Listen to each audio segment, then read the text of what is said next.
conjunto de comportamentos inerentes a cada lugar onde nós estamos tem que ser realmente aprendido. Aprendido.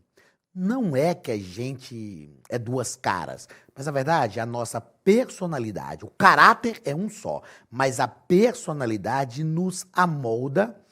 E isso é ter inteligência emocional, é uma das características de inteligência emocional, é usar a nossa personalidade para moldar o nosso comportamento de acordo com cada lugar que nós estamos.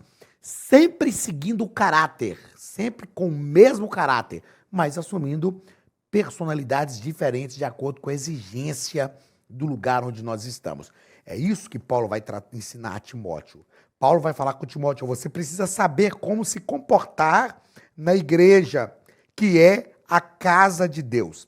Eu penso que no discipulado, essa tratativa é extremamente importante e relevante para que a gente entenda verdadeiramente qual é o nosso comportamento na igreja. E perceba que não é só no templo, na igreja, que é no corpo. Cada membro precisa saber como se comportar no corpo, a fim de não trazer prejuízos para o corpo, mas promover a edificação de todo o corpo. Meus queridos, sejam bem-vindos mais uma vez à nossa EBD, Academia de Pregadores, lição dos jovens. Eu sou o pastor Anderson Silva e na aula de hoje estudaremos a lição de número 7 deste terceiro trimestre de 2023, lição do dia 13 de agosto de 2023, com o título Instruções sobre o comportamento na igreja. Tudo isso que eu disse aqui nesta abertura é importante e relevante para a nossa vida cristã. Como nos comportar na igreja. Repito, não é só um comportamento no templo, é o comportamento no corpo que é a igreja, a fim de que o corpo seja bem ajustado, a fim de que no corpo realmente nós promovamos o ajustamento, a harmonia e a edificação, sobretudo, de todo o corpo. O texto principal está em 1 Coríntios, capítulo 6, e o versículo 12. Todas as coisas me são lícitas, mas nem todas as coisas convêm. Todas as coisas me são lícitas, mas eu não me deixarei dominar por nenhuma delas. Eu quero que você olhe bem para a sua tela aí, ó. Quero que você olhe bem para a sua tela. Eu quero grifar um texto aqui e quero que você entenda isso aqui como uma revelação de Deus para a sua vida. Paulo diz assim, todas as coisas me são lícitas. Aí ele diz assim, mas nem todas as coisas convêm. Perceba que ele não diz, olha aí na tela, não tira o olho. Perceba que ele não diz, nem todas as coisas me convêm. Ele está dizendo, mas nem todas as coisas convêm. O que o apóstolo Paulo está nos ensinando? Não tira o olho da tela aí, ó. Eu estou falando isso também para o nosso editor aqui, que é o senhor Gustavo, não tirar da tela aí para você. O que Paulo está dizendo é o seguinte, existem coisas que podem até me convir, mas não são convenientes. Porque eu posso, olha para a tela, não perde o texto, porque eu posso, em algum dado momento da minha vida, por uma fraqueza espiritual, eu posso dizer assim, não, isso agora é interessante para mim, então me convém, mas não é conveniente. Aí está a chave hermenêutica do texto. É por isso que Paulo diz, todas as coisas me são lícitas. Ou seja, eu posso fazer tudo. Errar, pecar, fazer tudo. Em algum momento eu posso até acreditar que isso é lícito, mas isso convém? Pode até ser conveniente para mim, mas não é conveniente para a igreja, para o corpo onde eu estou. Não é conveniente para a ética social, para a moralidade social. Então, Paulo diz, todas as coisas me são lícitas, mas nem todas as coisas convêm. Todas as coisas me são lícitas. Aí ele diz, mas eu não me deixarei dominar por nenhuma delas. Maravilha. Gente, isso é Bíblia. Simplesmente Bíblia. Resumo da lição. A igreja tem um relevante papel como coluna e firmeza da verdade. e trata do mistério da piedade, que é a sublime revelação de Cristo. Texto bíblico da nossa lição está na primeira epístola de Paulo a Timóteo, primeira carta a Timóteo, capítulo 3, versículos 14 ao 16. Escrevo-te estas coisas, esperando ir ver-te bem depressa. Essa era a expectativa de Paulo. Ele está mandando uma carta, mas está falando com Timóteo, ó, eu acredito que já já eu te encontro aí. Mas se tardar, Paulo tinha experiência, ele sabia como era a sua vida, ele sabia que um dia ele queria ir para um lugar, o Espírito Santo falava não vai, ele sabia que outra hora ele tentava, o Espírito Santo impedia. Então ele diz, mas se tardar, ou seja, ele é precavido. Nós precisamos ter uma vida precavida. Mas se tardar, para que saibais como convém andar na casa de Deus, que é a igreja do Deus vivo, a coluna e firmeza da verdade. O que é a igreja? O que é a casa de... O que é a igreja? Ela é a casa de Deus. Ela é a igreja do Deus vivo. E a casa de Deus aqui não é a estrutura física onde Deus mora. O que Paulo está dizendo é o seguinte, Deus mora na igreja. Deus habita na igreja, no corpo. A igreja aqui como corpo.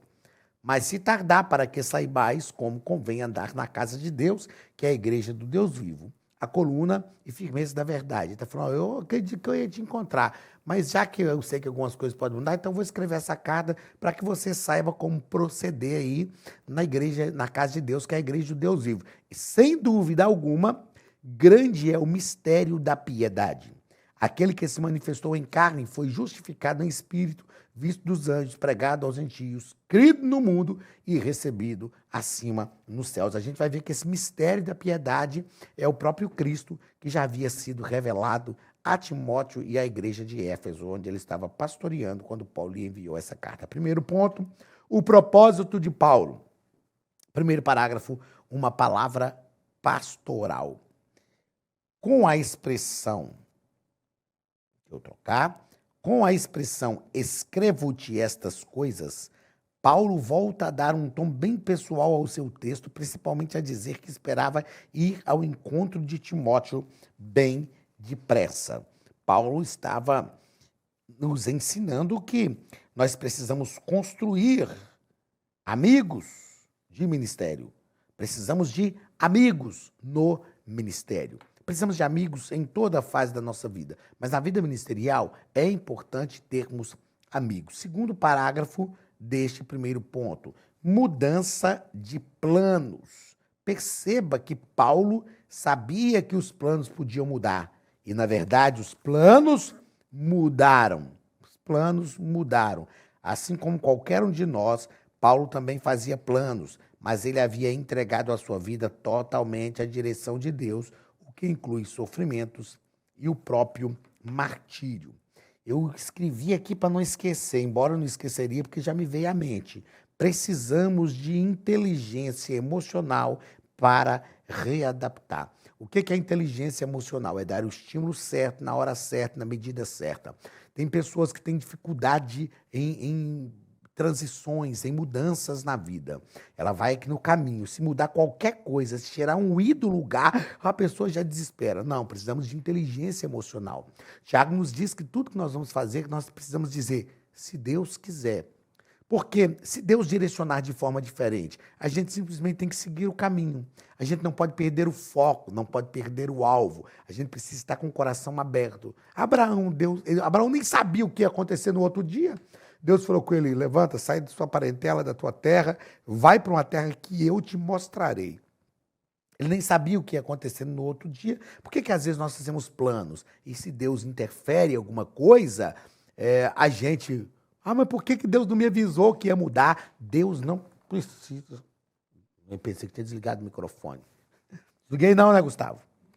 Deus não precisa avisar para a gente o que ele vai fazer. A gente que precisa ter um coração sensível para entender a cada passo da jornada qual é o próximo passo que Deus quer que a gente dê.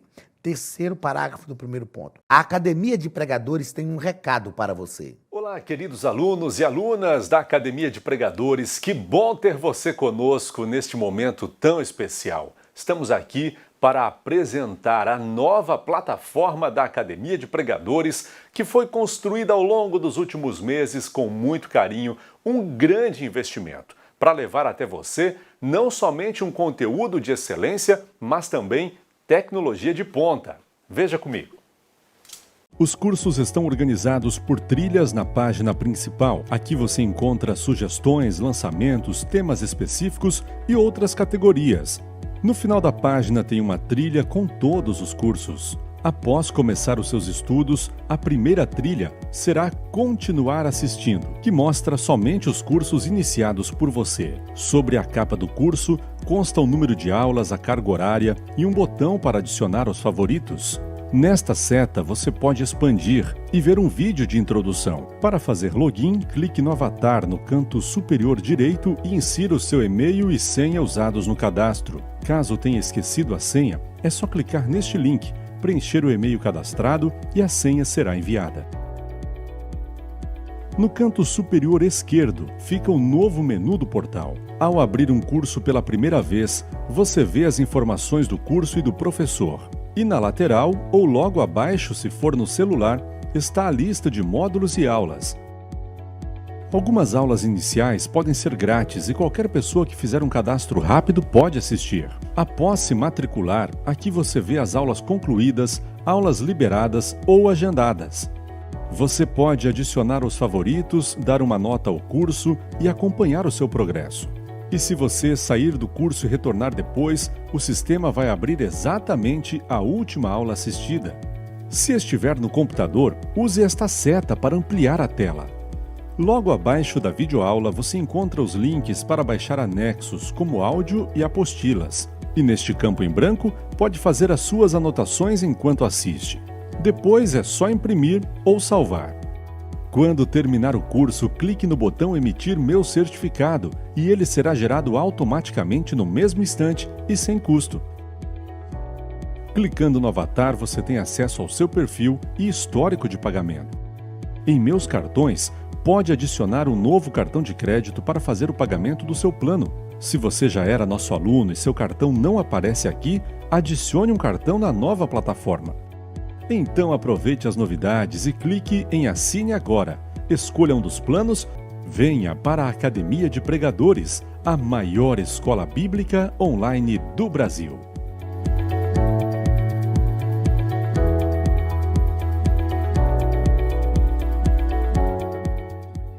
Do primeiro ponto. Mas se tardar ao mesmo tempo em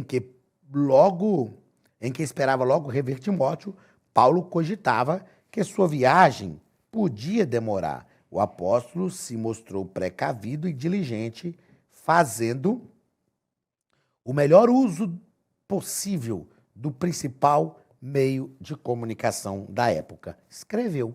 Ele sabia que as coisas podiam mudar. Nós precisamos ter essa precaução. Você sabia que as coisas podem mudar? E às vezes mudam quando a gente menos espera.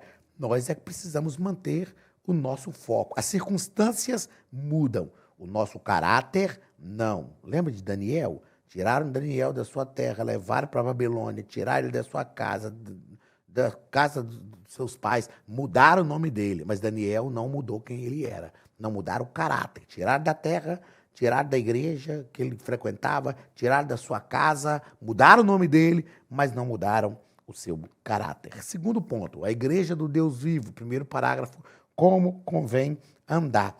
A construção gramatical utilizada por Paulo nos permite entender que o ensino não era somente para Timóteo, mas para todos os crentes de Éfeso e via, de consequência, para todos os cristãos de todos os tempos, pois visava a igreja do Deus vivo. Veja só, Paulo não está escrevendo só para Éfeso. Se ele está falando para que vocês saibam como proceder na igreja do Deus vivo. Paulo usa muito esse termo de vivo, né? Rogo-vos, pois, irmãos, que apresenteis o vosso corpo como sacrifício vivo, santo e agradável a Deus, que é o vosso culto racional. Então, nós também pertencemos à igreja do Deus vivo. Se é uma orientação para aqueles que pertencem à igreja do Deus vivo, essa orientação chega até nós. Não é só um registro da fé exercida pelos crentes de Éfeso. É uma recomendação, é uma exortação, é uma prescrição para todos nós que pertencemos à Igreja do Deus vivo. Segundo parágrafo do segundo ponto, casa de Deus. O sentido aqui, diz o nosso escritor, não é físico. Paulo não está referindo-se ao templo como edifício, mas ao corpo místico de Cristo, a igreja formada pela reunião de todos os santos, os quais são templo do Espírito Santo, habitação permanente de Deus. Como eu disse, Paulo está dizendo que Deus habita na igreja, não é no templo. Deus habita no templo também, habita no templo no momento que a igreja está lá. Okay? O templo é consagrado a Deus. Por que a gente tem que reverenciar o templo? Porque foi um lugar consagrado a Deus. Mas a gente não reverencia o templo porque Deus habita no templo. Não. A nossa reverência é uma reverência voltada para a sacralidade que envolve aquele lugar. É um lugar de reunião, é um lugar de culto, é um lugar de adoração. Foi construído com esse objetivo, foi consagrado, separado, e Deus recebeu isso. É o que Salomão experimentou quando ele construiu o templo, e Deus falou que ele ouvia a tua oração, e você construiu o templo, mas eu escolhi esse lugar. Você ofereceu o sacrifício, mas eu me agradei dele. Você preparou o templo, mas os meus ouvidos estarão nele e os meus olhos atentos todos os dias aqui, ó. Eu vou ouvir a oração que você fizer neste lugar. Então é um lugar que tem que ser reverenciado, porque foi construído por homens, mas não foi construído para homens, foi para Deus. Foi edificado por homens, mas foi recebido por Deus. Deus se agradou disso. Mas Deus não habita no templo, embora a gente sim tenha que reverenciar, por causa da proposta, ok? Mas, todavia, Deus habita na igreja, corpo místico de Cristo. Terceiro parágrafo do segundo ponto. O Deus vivo, o nosso escritor diz que a expressão igreja do Deus vivo contrasta com os inúmeros templos dos deuses pagãos da época, ídolos mortos, que não podiam esboçar nenhuma reação ao culto que recebiam. E eu fiz aqui a citação que eu me referi agora há pouco, de Romanos capítulo 12, quando Paulo diz, apresentei os vossos corpos como sacrifício vivo, porque Deus é vivo. Tudo que envolve Deus é vivo. Isaías disse que viu um serafim que tirou do altar uma brasa viva. Ele pegou uma tenaz e tirou do altar uma brasa viva. Tudo que se refere a Deus é vivo. Deus é um Deus de vida. Deus é um Deus vivo. Ele é tão vivo, envolve tanta vida, que Jesus tem poder sobre a morte. A vida de Deus é tão grandiosa, gloriosa, que ela tem poder até sobre a morte. E aí Paulo diz, esta é a igreja do Deus vivo. Nós somos a igreja do Deus vivo. Terceiro ponto da nossa lição, o mistério da piedade. Primeiro parágrafo, coluna da verdade. Mais que um sentido geral, a verdade aqui tem um sentido fundamental e específico. É o mistério da piedade. O que é o mistério da piedade? O que é piedade? Nós já tratamos disso aqui em aulas anteriores. Piedade é devoção, é o amor por coisas sagradas. E o que é esse mistério da piedade? É a encarnação de Cristo, é a revelação de Cristo. A fé em Cristo é o mistério da piedade. Ao escrever aos Efésios, não a carta a Timóteo, mas ao escrever aos Efésios, a carta que Paulo enviou para a igreja em Éfeso, para essa mesma igreja que Timóteo pastoreava, ele disse assim, o mistério que esteve oculto desde há muitos séculos, que é Cristo em vós, esperança da glória. Então, a fé em Cristo é o mistério da piedade que foi revelado à igreja. E esta é a verdade que a igreja defende, proclama, vive. É para esta verdade que o Senhor chamou a igreja, a fim de que ela seja coluna, ou seja, aquela que sustenta, baluarte, aquela que protege, e a proclamadora da verdade. Verdade libertadora, segundo parágrafo, a única mensagem libertadora é o evangelho bíblico completo que expõe o mistério da piedade, ou seja, encarnação, morte, ressurreição e glorificação de Cristo e o seu poder regenerador, justificador e redentivo eterno. Romanos capítulo 1 e versículo 16. Paulo disse assim: não me envergonhe do evangelho, porque ele é poder de Deus. O nosso escritor vai falar para a gente incisivamente, com muita razão, inclusive, sobre uma pregação moral que está em voga na nossa nação.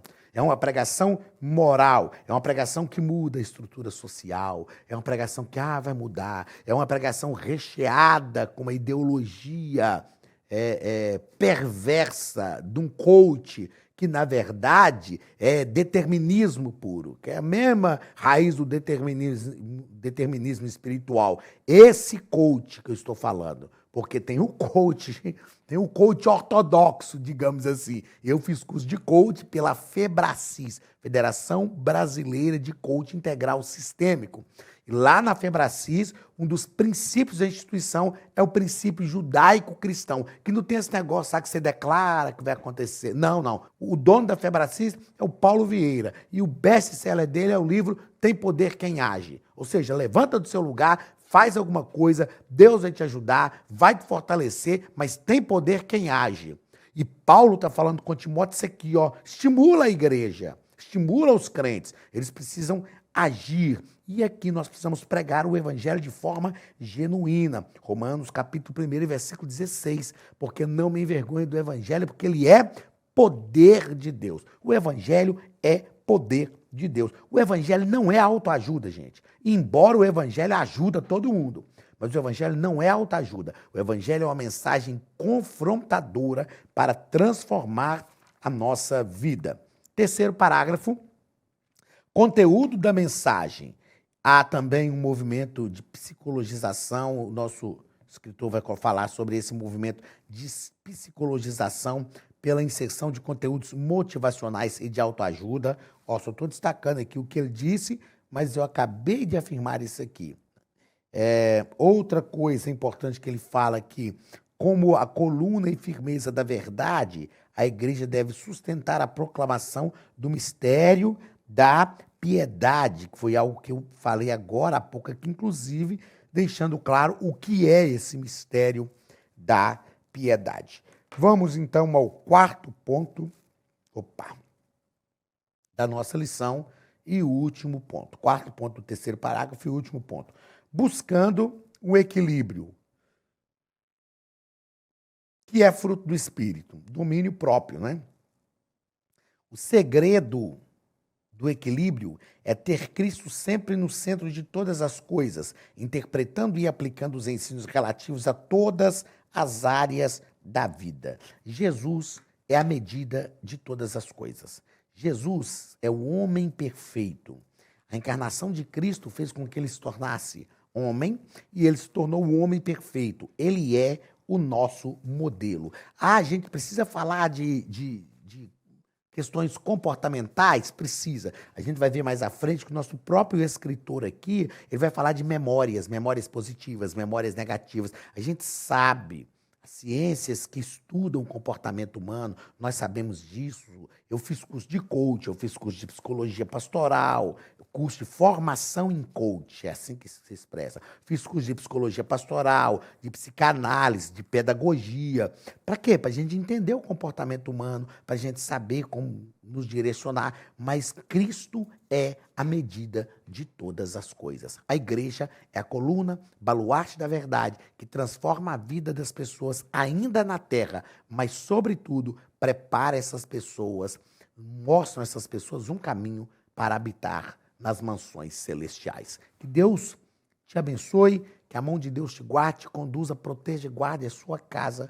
Você receba o abraço da Academia de Pregadores, do pastor Anderson Silva, e até a semana que vem, em nome de Jesus.